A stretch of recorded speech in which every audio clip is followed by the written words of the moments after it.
Lord जल्दी से जल्दी आने वाला प्रभु यीशु मसीह की अधिपवित्र नाम में सब पवित्र लोगों को मसीह देता हूँ। प्रभु की बड़ी दया है कि प्रभु ने और भी एक दिन हमारा आयु में जोड़ दिया। आज का दिन भी प्रभु का पवित्र उपस्थिति में प्रभु का वचन बांटने के लिए प्रभु ने अवसर दिया। हम लोग इन दिनों में एक बात पर ध्यान कर रहा था कि परमेश्वर ने हमें अपनी महिमा के लिए सृजा। हम लोगों ने यशायाह 43 का 7 वचन में आधार करके पढ़ रहा था।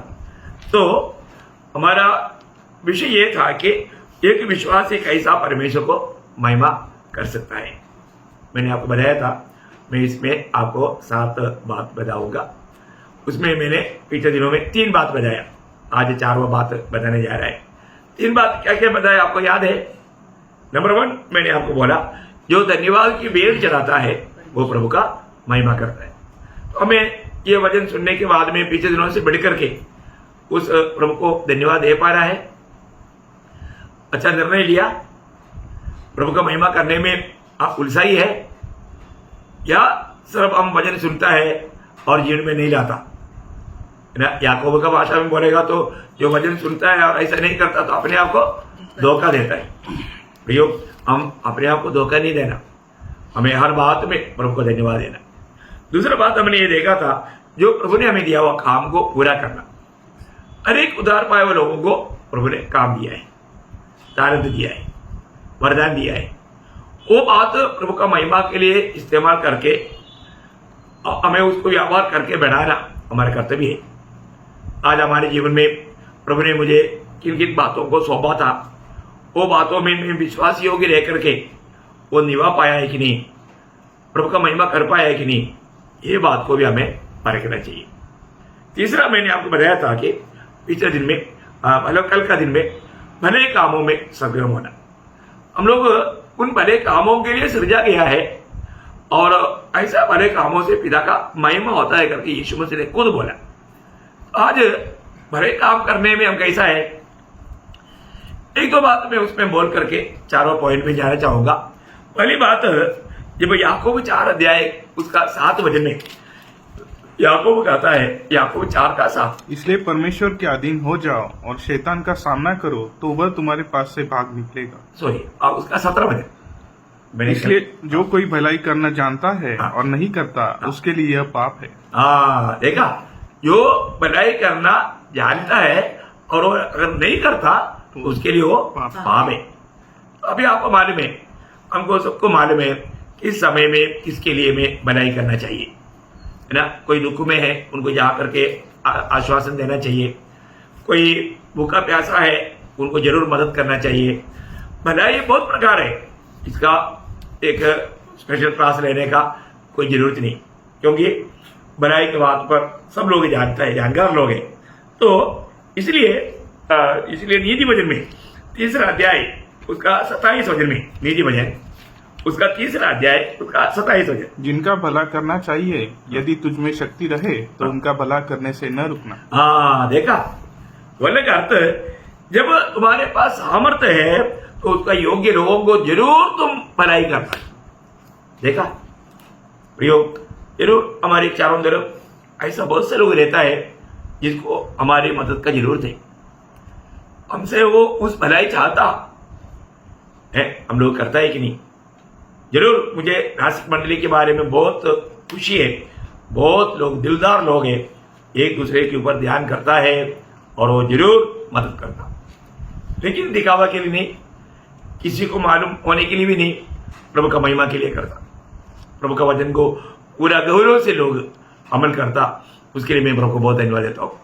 तो यहाँ पर माना कई बार क्या होता है, हम 1-2 बार मदद किया या भलाई किया, बाद में मैं ऐसा बार करने के लिए मैं इसके साथ ऐसा नहीं करूंगा, ऐसा कभी नहीं सोचना, है ना। जब गलातियों के पत्री में पौलुस बोलने के टाइम 6 अध्याय उसका 9-10 वचन में हम भले काम करने में साहस न छोड़े, क्योंकि यदि हम ढीले न हो तो ठीक समय पर कटनी काटेंगे। इसलिए जहाँ तक अवसर मिले हम सबके साथ भलाई करें, विशेष करके विश्वासी भाइयों के साथ। प्रियो, हम अपने विश्वासी भाई बहनों के साथ भलाई करने में हमेशा तत्पर रहना, इसमें हमें थकना नहीं चाहिए। ये प्रभु का प्रेम में विवेश होकर के करते रहना, ये प्रभु की इच्छा है। लेकिन कई बार है ना, हम चाहने पर भी नहीं होता। कारण क्या है ना, अभी भी हम शरीर में ऐसा एक वातावरण आता है।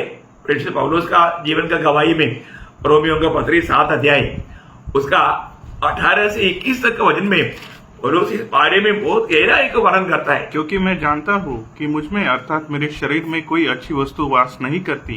इच्छा तो मुझ में है, परंतु भले काम मुझसे बन नहीं पड़ते। क्योंकि जिस अच्छे काम की मैं इच्छा करता हूँ वह तो नहीं करता, परंतु जिस बुराई की इच्छा नहीं करता वही किया करता हूँ। अतः यदि मैं वही करता हूँ जिसकी इच्छा नहीं करता, तो उसका करने वाला मैं न रहा, परंतु पाप जो मुझ में बसा हुआ है। देखा, इसका मतलब क्या है कि प्रियो, हम लोग जब तक हमारा शरीर का छुटकारा नहीं होता या प्रभु आकर के हमको लेकर नहीं जाता, तब तक जितना भी हम चाहेगा शायद वैसा पूरा पीढ़ी में हम लोग उसमें मतलब विजय होना बहुत रुकावट की बात है। लेकिन एक बात मैं आपको बताना चाहता हूँ, ये हमारा परिश्रम नहीं, अगर मसीह मुझ में जी रहा है तो वो काम बिल्कुल होते ही रहेगा। प्रभु को जी नहीं देना तो वहां प्रभु बनाई काम हो जाएगा। तो सबसे बड़ी बात, ये बात को हमें उसके लिए एक अच्छा समर्पण चाहिए। रोज प्रभु का जीवन, प्रभु का हाथ पे समर्पण करके हमें आगे बढ़ना चाहिए। ओके, आज मैं आपको 4वां पॉइंट आपको बताना चाहूंगा। हम प्रभु के लिए आत्माओं को जीतने के द्वारा हम लोग प्रभु का महिमा होता है। इसका मतलब आत्मा जीतने का अर्थ लोगों को पाप से मन कर प्रभु के राज्य में लाने का काम ये प्रभु ने हमें दिया। प्रेरितों का काम उसका 11 अध्याय उसका 18 वचन पढ़ना, प्रेषित उसका 11 अध्याय का 18 वचन। यह सुनकर वे चुप रहे और परमेश्वर की बड़ाई करके कहने लगे, तब तो परमेश्वर ने अन्य जातियों को भी जीवन के लिए मन फिराव का दान दिया। देखा, जीवन के लिए मन फिराव का दान दिया, जीवन के लिए मन फिराव का दान दिया। जीवन प्राप्त करने के लिए, जीवन बनेगा तो प्रभु यीशु मसीह, यीशु मसीह को प्राप्त करने के लिए क्या दिया? मन फिरावट दिया, मन फिरावट दिया। बहुत गहरा बात है। हम लोग कोई भी स्वयं मन फिर करके प्रभु के निकट नहीं आ सकता, क्योंकि आपको याद है रोमियो उसका 2 अध्याय 4 वचन में पौलुस वहां पर बोलता है, क्या यह नहीं समझता कि परमेश्वर की कृपा तुम्हें मन फिराव को सिखाती है? देखा, परमेश्वर की कृपा या परमेश्वर का अनुग्रह या परमेश्वर की दया तुझे मन फिरावट को सिखाते। बहुत बड़ी बात है। हमारे जीवन में हमको मन फिरावट तक प्रभु की ओर से दान मिलता, प्रभु देता, इतना श्रेष्ठ बात है ना। प्रभु हमें मन फिरावट देता। देखिए, अभी यीशु मसीह ने मछली पकड़ने वालों को बुलाने के टाइम पर उनको क्या बोला था, आपको याद है ना? मत्ती के सुसमाचार उसका 4 अध्याय उसका 19 वचन में, मत्ती 4 का 19। यीशु ने उनसे कहा, मेरे पीछे चले आओ, तो मैं तुमको मनुष्य को पकड़ने वाले बनाऊंगा। देखा, मैं तुम्हें मनुष्य को पकड़ने वाला बनाऊंगा। इसका मतलब क्या है कि लोगों को ये सुसंदेश देने के समय में प्रभु उनके साथ रह करके उनको मन फिरने का मौका देता। वो लोग जीवन पा करके प्रभु के राज्य में आ जाता है।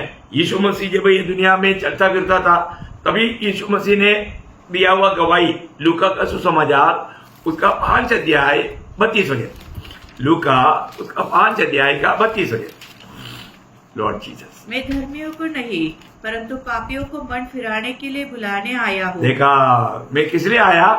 पापियों को मन फिराने के लिए बुलाने के लिए आया।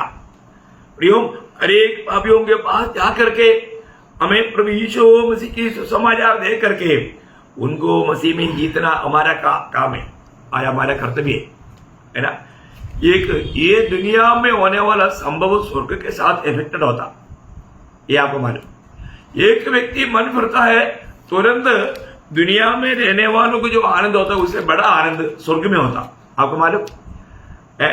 जब मानव लूका 15 अध्याय आपको मालूम है, वहां पर 3 दृष्टांत है अनोखा स्वर्ग राज्य का, है ना। वहां पर बोलने के समय में यीशु मसीह ने उसका 15 अध्याय का 7 वचन, मैं तुमसे कहता हूँ कि इसी रीति से एक मन फिराने वाले पापी के विषय में भी स्वर्ग में उतना आनंद होता है जितना कि 99 के साथ जो 99 जो मन फिरने की जरूरत नहीं है उससे बढ़ करके एक मन फिरने वाला पापी के विषय में स्वर्ग में बहुत बड़ा आनंद होता। देखा, उसका हमारा 10 वजन भी। मैं तुमसे कहता हूँ हाँ। कि इसी रीति से एक मन फिराने वाली पापी के विषय में हाँ। परमेश्वर के स्वर्गदूतों में आनंद होता है। कितनी बड़ी बात है भैया, कितनी बड़ी बात है। एक ही व्यक्ति जब वो वचन सुन करके प्रभु की ओर मुड़ता है तो स्वर्ग में बड़ा आनंद होता है ना। ये बात सच्ची है। आज कल मतलब कितना भी अपन प्रभु का संदेश सुनाता है तो लोगों में वो मन फिरावट हम लोग बहुत कम देखता। मैंने ये बात को मेरे अनुभव से मैं आपको बताना चाहता हूँ। जब 40 साल पहले जब संदेश देते थे, लोग रोते रोते आकर के प्रभु को बस्ती में समर्पण करते थे। इवन 40 क्या 25 साल पहले तक भी बहुत अच्छा काम, ये 2000 साल तक बहुत अच्छा रीति में प्रभु का काम बहुत होते थे। बहुत से लोग वचन सुनने के टाइम पर टूट उठ कर रो करके प्रभु की बस्ती में आकर समर्पण करते थे। लेकिन अभी हम देखता है अब इतना बढ़ गया, कोई हद नहीं, भयानक रीति में, है ना। बहुत भयंकर बात है। आज वचन सुनने के समय में लोगों को कोई डर ही नहीं, कितना भयंकर बात है। पेंटेकोस्त का दिन में हम लोग देखता है जब पत्रोस प्रचार कर रहा था तो वहां पर क्या हुआ, प्रेरितों का 2 अध्याय का 37-38। तब सुनने वालों के हृदय छीन गए और वे पतरस और शेष प्रेरितों से पूछने लगे, हे भाई हम क्या करें? पतरस ने उत्तर उससे कहा, मन फिराओ और तुम में से हर एक अपने अपने पापों की क्षमा के लिए यीशु मसीह के नाम से बपतिस्मा ले तो तुम पवित्र आत्मा का दान पाओगे। कितनी अनोखा बात है प्रिय। वे लोग वचन सुनने के समय में उनका दिल जीत गया। देखा कौन काम किया? प्रभु ने काम किया। उनको एक सच्चा मन फिरावट का एक अवस्था दिया। देखो वो लोगों ने प्रभु को उसका 41 वचन, अतः जिन्होंने उसका वचन ग्रहण किया उन्होंने बपतिस्मा लिया। देखा उन्होंने बपतिस्मा लिया और उसी दिन 3000 मनुष्यों के लगभग उनमें मिल गए। कितना बड़ा बात है। आप देखिए पतरस का वो एक ही प्रचार में करीब 3000 लोग प्रभु को दिल दिया, मन फिरा, जीवन पाया। वो जीवन पाया हुआ लोगों को प्रभु ने क्या किया? उसका 47 की आखिरी भाग, और जो उद्धार पाते थे उनको प्रभु प्रतिदिन उनमें मिला देता था। देखा प्रतिदिन प्रभु मंडली को बना रहे। प्रभु का मंडली जीवन पाया हुआ लोगों का झुंड है। जीवन कौन पाएगा? जो मन फिरेगा। कितना बड़ा बात है ना। हम जहां पर भी समाचार सुनाता है तो वहां पर लोग ये जीवन पा रहे हैं क्या, ये बात को हमें परखना है ना। रोज रोज प्रभु का मंडली, क्योंकि मंडली कोई मानो ईंट से बनाया हुआ नहीं, जीवित पत्र है। वो रोज बढ़ता है। आत्मा रोज प्रभु का राज्य में आना चाहिए। मंडली में जोड़ते जाने वाला कार्य, रोज मंडली बढ़ने वाला ये कार्य, वही जीवित मंडली है। हरेक पवित्र लोगों का कर्तव्य है हम लोगों को सुसमाचार दे करके आत्माओं को जीतने वाला बने। प्रेरित लोग यहां पर भी जाते थे, आपको मालूम है, प्रभु कहने वाला बात प्रभु के लोग सुनते थे। आज कितने लोग सुनता, कितने लोग ऐसा आत्मा का अगुवाई पा करके जाता है ना। जब फिलिप्पुस को प्रभु की आत्मा ने कहा तुम मानो उस रथ के साथ मिलकर जाओ, है ना, प्रेरित 8 अध्याय का 29 से। तब आत्मा ने फिलिपुस से कहा, निकट जाकर इस रथ के साथ हो ले। फिलिपुस उसकी ओर दौड़ा और उसे एशिया भविष्यवक्ता की पुस्तक पढ़ते हुए सुना और पूछा, तू जो पढ़ रहा है क्या उसे समझता भी है? उसने कहा, जब तक कोई मुझे न समझाए तो मैं कैसे समझूं? और उसने फिलिपुस से विनती की कि वह चढ़कर उसके पास बैठे। तो फिर वहां पर क्या हुआ? पवित्र शास्त्र का जो अध्याय वो पढ़ रहा था, देखिए वहां पर का बात मैं आपको शॉर्ट में बोलता हूं। उन्होंने यह वचन सुनाया, वो खोजे का दिल तड़पने लगा। प्रभु को उन्होंने दिल दिया, उन्होंने अपना विश्वास का घोषणा किया। वो वहां पर उसको एक सच्चा मन फिरावट हुआ। प्रभु की आज्ञा पालन करके बपतिस्मा लेकर के वो आनंद से चला गया। प्रियो एक बात जानना, हमारे जीवन में जब प्रभु कहने के अनुसार हम आत्मा का अगुवाई में लोगों को सुसमाचार देंगे, वहां पर प्रभु काम करेगा। देखो कोई भी इंसान का सामर्थ्य में एक भी आत्मा जीत नहीं सकता। ये सब प्रभु का आत्मा का काम है।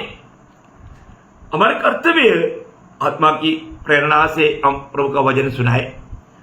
इस वचन सुनने वालों के जीवन में प्रभु काम करता है। लोगों को प्रभु के निकट लाना, उनको यीशु मसीह का सच्चा ज्ञान प्रदान करना। आपको मालूम है जब प्रेरितों का 16 अध्याय में उसका 14-15 वचन, लुधिया नामक थुइथिरा नगर की बेंचनी कपड़े बेचने वाली एक भक्त से सुन रही थी। प्रभु ने उसका मन खोला कि वह पौलुस की बातों पर चित्त लगाए। जब उसने अपने घराने समेत बपतिस्मा लिया तो उसने हमसे विनती की, यदि तुम मुझे प्रभु की विश्वासनीय समझते हो तो चलकर मेरे घर में रहो। देखिए बहुत बड़ी बात है ना प्रियो, अभी वहां पर बहुत से स्त्रियां सुन रहे थे और एक लुदिया का दिल को प्रभु ने खोला। ये बहुत बड़ी बात है। मैं एक बात आपको बताना चाहता हूँ, बहुत से लोग वचन सुनता है लेकिन सुनने वाला सब विश्वास नहीं करता, क्योंकि विश्वास करने के लिए प्रभु का अनुग्रह चाहिए। प्रभु के निकट आना बोलेगा तो यीशु मसीह ने यूहन्ना 6 अध्याय का 44 वचन में बोला, पिता आगत करते बिना कोई भी मेरे पास नहीं आ सकता, नहीं आ सकता प्रियो। इवन यिर्मयाह 30 अध्याय का 21 वचन की आखिरी में प्रभु कूद खाने वाला एक चैलेंजिंग वर्ड है आपको, आप शायद घबरा जाएगा वो वचन है ना। 30 अध्याय का 21 वचन का आखिरी बात, कौन मैं निकला, कौन है जो अपने आप मेरे समीप आ सकता है? बहुत बड़ा सवाल है। कौन है जो अपने आप है, मतलब मैं निकट लाते बिना कौन मेरा निकट आएगा? नहीं आ सकता, नहीं आ सकता। तो आज प्रभु के निकट आने के लिए प्रभु हमें इस वाणी दे रहा है। इस आवाज सुनकर के जो भी प्रभु के निकट आएगा उनको प्रभु मन फिरावट देता, जीवन प्राप्त करने के लिए वो जीवन पा लेता, वो आत्मा को हम जीत लेता है ना। पौलुस सिलास को जब बंदीगृह में डाला, बंदीगृह में आधी रात को वो लोग उड़ करके प्रभु को गीत गाकर महिमा किया। क्या हुआ? बंदीगृह हिल गया, बड़ा एक भूकंप हुआ, सबका जंजीर गिर गया। तो दुर्गा ने सोचा कि सब कैदी भाग गया होगा, अभी मेरा तो गला काटा जाएगा। वो अपने आप को खत्म करना चाहा। तब पौलुस ने उनसे कहा, उसका 16 अध्याय का 30 से 34 वचन पढ़ना। और उन्होंने बाहर निकल कहा, हे सज्जनों, उद्धार पाने के लिए मैं क्या करूं? उन्होंने कहा, प्रभु यीशु मसीह पर विश्वास कर तो तू और तेरा घराना उद्धार पाएगा। आगे 34 और उन्होंने उनको और उनके सारे घराने लोगों को प्रभु का वचन सुनाया। रात को उसी घड़ी उसने उन्हें ले जाकर उनके घाव धोए, उनसे अपने सब लोगों समेत तुरंत बपतिस्मा लिया। तब उसने उन्होंने अपने घर में ले जाकर उनके आगे भोजन रखा और सारे घराने समेत परमेश्वर पर विश्वास करके आनंद किया। देखो कितना बड़ी बात है। बोलने का अर्थ है जहां पर भी हम प्रभु का गवाह बनेंगे, प्रभु का सुसमाचार देंगे, वहां पर प्रभु मन फिरावट का कार्य करता। ये बहुत बड़ी बात है हमारे जीवन में। मन फिरावट का अर्थ हम बिल्कुल प्रभु की इच्छा के लिए अपने जीवन को समर्पण करना, प्रभु की ओर मोड़ना। प्रेरितों का में लिखा ना 3 अध्याय उसका 19 वचन में, प्रेरितों 3 अध्याय का 19 वचन, इसलिए मन फिराओ और लौट आओ कि तुम्हारे पाप मिट जाए। देखा, जो भी व्यक्ति मन फिरेगा, प्रभु की ओर लौट आएगा, उनको पाप क्षमा है, पाप क्षमा है। वो आत्मा हम लोग जीत गया। मैं कई बार सोचता हूँ कि जब भी हम लोगों को सुसमाचार देता है तो उनमें से कई लोग, मेरा अभी भी याद में कई लोगों का मन फिरावट मुझे याद आता है। वचन सुनने के समय में लोगों का दिल एकदम टूट जाते थे, लोग एकदम पूर्ण समर्पण करते थे। यहाँ पर नासिक में भी मैं आने के बाद में भिन्न भिन्न जगहों में, मनमाड़ में, इवन फैजापुर में, औरंगाबाद में, नासिक की भिन्न भिन्न जगहों में, वहाँ पर बहुत से लोग, जब मुझे अभी भी याद है, मतलब 94 में जब मैं मनमाड़ में प्रभु का गवाह बन रहा था, कई लोग रो रो करके मानव प्रभु की उपस्थिति में गिरते थे। हर हफ्ता में कम से कम 6-7 लोग मानव प्रभु को ग्रहण करते थे, बपतिस्मा लेते थे। बहुत बड़ी बात है भाई। मैं आपको बोलना चाहता हूं, अपने इस छोटा सा जीवन में प्रभु का ये सत्य वचन को प्रभु से पा करके वैसा देना। आपको मालूम है बाइबल का सबसे बड़ा एक मन फिरावट का कार्य है निनवे का मन फिरावट। बहुत गंभीर बात है। प्रभु ने योना को निनवे में भेजा, निनवे का बुराई वहां पर प्रभु को उसमें पहुंच गया। अब देखिए, लेकिन योना निनवे को नहीं गया, आपको कहानी मालूम, वो तरसीस को भागा, लेकिन प्रभु ने छोड़ा नहीं। प्रभु ने उनको बराबर पकड़ा और उसको निनवे में हिट भेजा। वो निनवे में जाकर के क्या किया, छोटा सा वो भाग, जल्दी आपको बताऊंगा उसका तीसरा अध्याय, योना उसका तीसरा अध्याय का 4 से 10। योना ने नगर में प्रवेश करके 1 दिन की यात्रा पूरी की और यह प्रचार करता गया, अब से 40 दिन के बीतने पर निनवे उलट दिया जाएगा। तब निनवे के मनुष्य ने परमेश्वर के वचन की प्रतीति की और उपवास का प्रचार किया गया और बड़े से लेकर छोटे तक सबों ने टाट ओढ़ा। तब यह समाचार निनवे के राजा के कान में पहुंचा और उसने सिंहासन पर से उठ अपने राजकीय वस्त्र उतार कर टाट ओढ़ लिया और राख पर बैठ गया। राजा ने प्रधानों से सम्मति लेकर निनवे में इस आज्ञा का ढिंढोरा पिटवाया, क्या मनुष्य, क्या गाय बैल, क्या भेड़ बकरी या अन्य पशु कोई कुछ भी न खाए, वे न खाए और न पानी पिए।